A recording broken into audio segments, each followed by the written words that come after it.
시청자 여러분 안녕하십니까. 주식상담 전화, 주상전화 금요일에 어김없이 돌아왔습니다.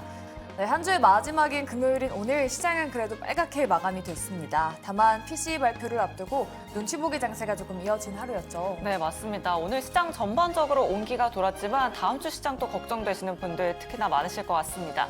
또 다음 주 금요일에는 삼성전자 잠정 실적 발표도 앞두고 있는데요. 그만큼 종목 고민 있으신 분들 참 많으실 것 같습니다. 저희한테 지금 바로 연락 주시면 됩니다. 네, 저희 전화, 문자, 그리고 유튜브 창구 열려 있고요. 전화번호는 02-2000-4919번, 그리고 문자 번호는 샵 2034로 활짝 열려 있습니다. 이쪽으로 고민되시는 종목, 매수가, 비중 보내주시면 저희가 오늘도 1시간 반 동안 꼼꼼한 상담 도와드릴 테니까요. 오늘도 많은 연락 부탁드리도록 하겠습니다. 네, 그럼 오늘 함께할 두 분 바로 소개해드리도록 할게요. 오늘 이 시간은 이주호 본부장 그리고 이청원 비비 모셨습니다. 안녕하십니까? 네, 그럼 시장 이야기부터 해보도록 할게요. 자, 이제 상반기가 또 어느 정도 마무리가 됐습니다. 이제 하반기 대비를 해봐야 할 것 같은데요. 피비님께 먼저 여쭤보도록 할게요. 상반기 시장 어떻게 지내셨고 또 어떻게 보셨을까요? 어떤 섹터가 좀 강했었죠? 이게 명확하게 한 3월까지는 반도체가 분명히 강했는데 그러니까요. 그 이후로 움직임이 완전히 시장을 바꿔놓은 것 같습니다. 키워드를 잡자면 1번은 수출이고요. 2번은 실적. 구체적으로 우리가 알고 있는 뭐 음식료품, 또 최근에 나오고 있는 수산, 또 기타 뭐 맥주라든지 여러 가지 섹터가 많이 있는데 조금 움직임 자체가 좋았던 섹터의 움직임을 살펴보면 결국에는 실적이 분명히 받쳐주었습니다. 1분기 기준으로 실적 발표가 나온 이후 좋은 실적을 발표한 기업들의 주가는 이후로 더 치고 올라가는 모습이 나왔습니다. 반면 실적이 좋지 않던 기업은 아쉽게 주가가 꽤나 많이 밀리는 듯한 그런 양상이었고요. 키워드는 결국 수출에 있는 것 같습니다. 대표적으로 화장품 같은 경우 살펴보게 되면 수출 데이터가 거의 월별 기준으로 매월 증가하는 모습이 나왔습니다. 그 가운데 포트폴리오가 이제 다변화가 됐던 거죠. 화장품 같은 경우만 보더라도 기존에 중국이라고 하는 국가에서 탈피를 하게 되었고요. 그 가운데 일본, 북미향 매출이 매우 올라가는 모습을 보였습니다. 이게 의미 있는 것은 결국 해당 섹터에 있는 특히 북미라든지 일본 같은 경우에는 우리보다 기본적인 소득이 높습니다. 제품을 구입하는 데 있어서 조금의 망설임이 줄어들 수밖에 없다는 것. 그리고 이러한 흐름 자체가 올해 이제 시작이 된 것이기 때문에 추가적으로 주가의 상승과 실적 개선은 당연히 볼 수 있을 것이다. 그리 보여지고요. 수출이 크게 개선이 되었는데 주가가 의외로 많이 움직이지 않은 섹터가 그렇다면 하반기에는 내심 올라가지 않을까 그리 보여집니다. 대표적인 게 오늘도 움직임이 나온 해상운송 그리고 역시 반도체 그렇게 우리가 계속해서 하반기도 한번 보시면서 상반기 나름대로 선방했다면 선방했습니다. 아쉬움 당연히 큽니다. 그럼에도 불구하고 전체적으로 크게 나쁜 시장은 아니었다. 그것에 만족하시면서 여러분들 모두 다 하반기 잘 대비할 것을 권해드리겠습니다. 네, 좋습니다. 그리고 또 저희가 오늘 기사를 봤는데 제목에 이렇게 딱 써져 있더라고요. 상반기 수익률 외국인만 신났다. 개인 투자자가 산 건 다 손실이다. 이런 제목이 있던데 참 마음 아픈 기사 제목입니다.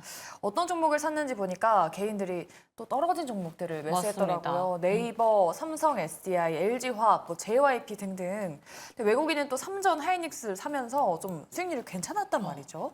본부장님께 여쭤볼게요. 우리 개인 투자자분들이 좀 하반기에 괜찮은 수익률을 얻을 수 있으려면은 어떤 대응 전략이 지금 필요할까요? 지금 뭐 사실 이렇습니다. 뭐 외국인들과 개인들의 그런 메이저 수급들의 주체를 좀 따라가줘야 된다. 뭐 이렇게 좀 말씀을 드리고 싶고요. 이제 중요한 게 이런 거예요. 그러니까 고점에서 계속 고점을 경신하는 종목군들이 지금 4월, 5월, 6월 계속 움직였거든요. 그게 아까 말씀하신 것처럼 실적 모멘텀이 뚜렷한 그리고 수출 데이터가 나오는 그러한 섹터들이 움직였는데 특징을 보시면 개인 투자자분들이 물론 이런 게 있습니다. 고점에서 잘 따라가시는 분들도 계신데 네. 이게 고점에서 그 마지막 고점일 때 들어가시는 분들이 많아요. 그러니까 여기서 고점에서 더 경신을 하는 고점에 있는 종목을 들어가시는 게 아니라 그러다 보니까 이제 손실이 나는 경우가 있고 또 종목들 보면은 JYP 같은 경우는 계속 저점을 경신하고 있는 상황인데 이제 거기서 이제 여기가 바닥인가 하고 추가 매수 하시다가 손실이 나는 경우가 많고 지금 이렇기 때문에 제가 봤을 땐 하반기는 이제 뭐 지난 거는 지난 거고 지금 외국인들과 기관들의 수급이 집중되고 있는 특히나 이제 6월 마지막 주 이번 주만 보더라도 지금 외국인들과 기관 투자자들이 담아주고 있는 특히나 이제 자동차, 반도체 이런 쪽으로 하반기에도 저는 열려 있다 이렇게 생각을 하고 있기 때문에 특히나 이제 최근에 삼성전자 리포트가 뭐 12만 원까지도 나오고 있는데 네.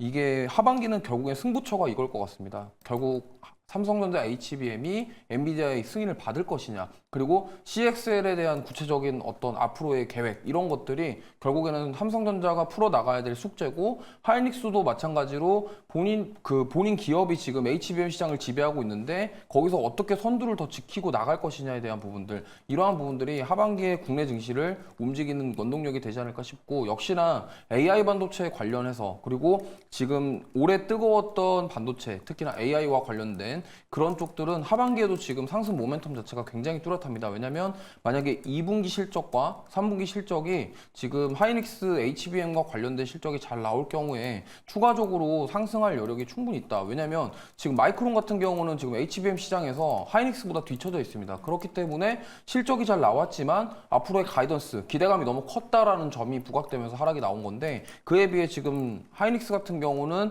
HBM 시장을 지배하고 있고요. 물론 삼성전자도 뒤따라 가고 있지만 아직 풀어야 될 숙제가 있기 때문에, 그렇다 한다면 우리나라 입장에서는 하이닉스가 만약에 실적이 잘 나온다, 그럼 그에 따라서 HBM 관련주들이 지금 계속적으로 상승이 나오고 있지만 앞으로도 더 상승 나올 가능성도 있다라는 점을 꼭 참고하시면서, 결국에는 하반기는 기관과 외국인 투자자들의 그런 메이저 수급들을 좀 동향을 보면서 잘 따라가시는 게 좋겠고, 아예 만약에 나는 저가 매수를 노려보겠다 하시면은 진짜 왕창 빠져가지고 바닥권에서 진짜로 거의 움직임이 없는 종목군들 위주로 한번 공략해 보시는 게 더 좋겠다, 이렇게 말씀드리고 싶습니다. 아, 네, 역시나 메이저 수급을 잘 체크를 해봐야 할 것 같습니다. 뭐 일부 증권사에서는 코스피 상단을 3,000포인트 이상까지 제시하는 증권사도 있더라고요. 네. 연말에는 부디 3,000포인트 뚫기를 저희가 기대해 보도록 하겠습니다. 네, 이렇게 시장 흐름이 좋다면은 또 우리 개인 투자자분들이 여기서 소외될 수가 없겠죠. 그럼 두 분이 직접 발굴해 오신 최선호주 섹터 그리고 종목까지 한번 들어보도록 하겠습니다. 일단 PB님께 여쭤보도록 할게요. 네. 뭐 다음 주 그리고 뭐 하반기까지 우리가 어떤 쪽을 좀 주목을 해볼까요? 자동차고요. 세부적으로는 자동차 부품. 아. 왜 그런 이야기를 드리냐면 지금 해당 섹터 전체의 가장 큰 이슈는 현대차의 4분기 기준으로 인도 법인에서의 IPO인 것 같습니다. 거기에 따른 분풍이 최근 한 1개월 정도 전에 현대차의 주가에 긍정적인 영향을 미쳤는데, 우리가 그 기저에 있는 걸 한번 보는 거예요. 왜 이 현대차가 인도 시장에서 이렇게 IPO를 하려고 하고 그 이전부터 계속 인도라고 하는 시장을 공략하기 위한 움직임을 보였는가? 당연히 여기에서 판매가 되기 때문입니다. 지난해 기준으로 승용차 시장 인도에서 전체 412만 대가 팔렸는데 정확하게 15%인 60만 대가 현대차 겁니다. 시장 점유율 기준 현대차의 경우 인도에서는 현재 2위이고요. 공장 같은 경우만 보더라도 첸나이 1, 2 공장을 보유하고 있고 여기에서 85만 대의 생산량을 보일 수가 있습니다.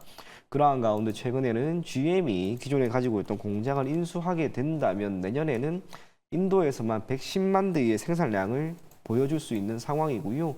기아도 현재 기준으로 약 35만 대 정도의 생산량을 보일 수가 있습니다. 그렇다면 현대와 기아에 기본적으로 제품을 계속해서 공급하고 있는 기업들, 그들이 필연적으로 수혜를 받을 수가 있을 것으로 보여지는데, 그 기업 중에 하나가 화신, 또 서현이와 HL, 만도, SL 이런 기업들이 있습니다. 그 중에서도 서현이아라고 하는 기업을 조금 눈여겨보셨으면 좋겠는데, 동사 같은 경우 인도 시장에서의 매출이 동사의 전체 매출에서 차지하는 비중이 대략 16%입니다. 그러한 상황에서 지난해 기준으로 5,606억 원 정도의 매출을 인도 시장에서 냈고요. 또 하나 눈여겨볼 것은 지금 인도 시장에 집중하고 있다는 그 모든 것들이 이 종업원수에서 나타나는데, 서현이아 같은 경우에는 인도뿐만이 아니라 뭐 북미, 중국, 인도네시아 등 몇몇 지역에 공장을 영위를 하고 있습니다. 그 중에 종업원수가 가장 많은 게 인도입니다. 구체적으로 서현서민 인디아에 2,145명이고요. 서현서민 아난타푸르에 1,502명이 있습니다. 기타 지역보다 월등히 많은 게 인도입니다. 종업원이 많다라고 하는 것은 여기에서 무언가 성과를 더 내겠다라고 하는 의미로 저는 보여지고, 덕분에 최근에 나온 리포트에서 동사 기준, 분기 기준으로는 매출액이 이제 1조까지 바라볼 수 있다, 그런 평가도 나오고 있습니다. 자동차 부품주가 올해 1분기 실적 기준으로 현대와 기아, 1차 밴드양 기업 중에 영업이익률이 10%를 소폭 상회하는 기업이 딱 3개밖에 없었습니다. 서현이아가 그 중에 하나는 아니지만은 계속해서 영업이익률이 개선되는 모습이 나오고 있고요. 이제 SL처럼 10%가 만약에 넘는 영업이익률이 나온다면 저는 주가 또한 조금 더 가지 않을까 그리 보고 있습니다. 그래서 하반기 업황 자체 자동차 아마 거의 다 좋게 보고 있을 겁니다. 그렇다면 필연적으로 아래에 있는 1차 밴드양 기업 중에 한 가지 서현이아를 여러분들이 한번 눈여겨보실 것을 권해드리겠습니다. 네. 피비님은 자동차 섹터 안에서 그 안에서도 부품주를 눈여겨보고 계시고요. 그리고 서현이화를 꼽아주셨습니다. 인도법인 IPO 모멘텀이 있기 때문에 잘 눈여겨보도록 할게요. 네, 그럼 이주호 본부장님의 탑픽 섹터도 한번 짚어보도록 할게요. 아까 외국인과 기관의 수급을 주목하자라고 하셨는데 사실 오늘 외국인은 좀 금융주를 담는 모습이었거든요. 어떤 섹터 보고 계세요? 역시나 이제 반도체 쪽을 좀 말씀을 드리고 싶은데 네. 지금 뭐 반도체 중에서도 뭐 많이 있습니다. 뭐 HBM이랑 뭐 여러 가지 많이 있지만 저는 지금 주성 엔지니어링을 되게 굉장히 눈여겨보고 있거든요. 왜냐면 지금 거의 8개월 동안 횡보, 박스권에 갇혀 있는 상황입니다. 지금 돌파를 시도하고는 있지만 돌파가 나오지 못하고 있고 그리고 특히나 이제 OLED 관련해서 지금 전반적인 매출이 12% 정도 증가한다라는 뉴스가 또 나오면서 오늘 살짝 움직이긴 했는데 사실 뭐 주성 엔지니어링이 지금 뭐 OLED 관련해서 대장주다. 그리고 지금 증착 장비 관련해서 SK 하이닉스와 공급을 하고 있는 상황이거든요. 그러다 보니까 SK 하이닉스 밸류체인과 더불어서 지금 OLED 관련해서 이슈도 있고 그리고 앞으로 이제 유리기판까지도 좀 넘볼 수 있는 그런 기업. 그리고 얼마 전에 뭐 발표가 나왔습니다만 이게 아직 현실적으로 된 게 아니지만 EUV 장비를 대체할 수 있는 그런 공정. 그런 모멘텀이 여러 가지가 있기 때문에 제가 봤을 때는 충분히 뭐 상승 모멘텀은 충분하다 이렇게 말씀을 드리고 싶고요. 그럼 결국에는 주성 엔지니어링이 여기서 한 걸음 더 나가기 위해서는 좀 뛰어넘을 수 있는 뭔가가 또 나와줘야 되는데 제가 봤을 때는 하반기에 지금 장비 공급을 확대하는 그런 흐름이 나올 것 같고 또한 이제 디램 업황, 그 레거시 반도체 업황에 대한 부분들 계속적으로 좋아질 것이다라는 전망이 나오고 있는 상황에서 그렇다 한다면 뭐 하이닉스던 뭐 이렇게 OLED던 이쪽으로 좀 장비가 더 많이 팔리지 않을까 이렇게 봤을 때 제가 봤을 때는 하반기는 좋아질 것이다. 그렇다 한다면 지금 HBM 관련주들 중에서 실적이 잘 나올 것으로 예상이 되는 기업들은 정말 많이 올라갔는데 그렇다면 주성 엔지니어링은 좀 실적 모멘텀까지는 어떻게 될 것이냐 이 부분도 지켜보면서 제가 봤을 때는 4만 원대가 돌파가 나온다고 한다면 좀 한번 시세를 주지 않을까 이렇게 생각을 하고 있기 때문에 사실 뭐 변동성이 그렇게 큰 종목은 아니기 때문에 이거를 뭐 당장 7월에 뭔가 움직임이 나온다 이렇게 말씀드리기는 어렵지만 하반기에 좀 보시면은 좀 길게 좀 눌릴 때마다 좀 분할 매수 관점으로 접근하신다고 한다면 충분히 좀 수익을 연말쯤에는 좀 만들어 가실 수 있지 않을까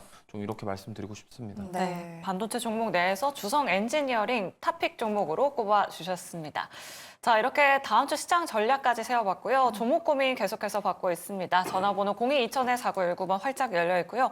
문자 메시지 샵 2034로 고민되시는 종목명, 매수가, 비중 보내주시면 됩니다. 자, 그럼 저희 종목 상담으로 바로 돌아오도록 할게요.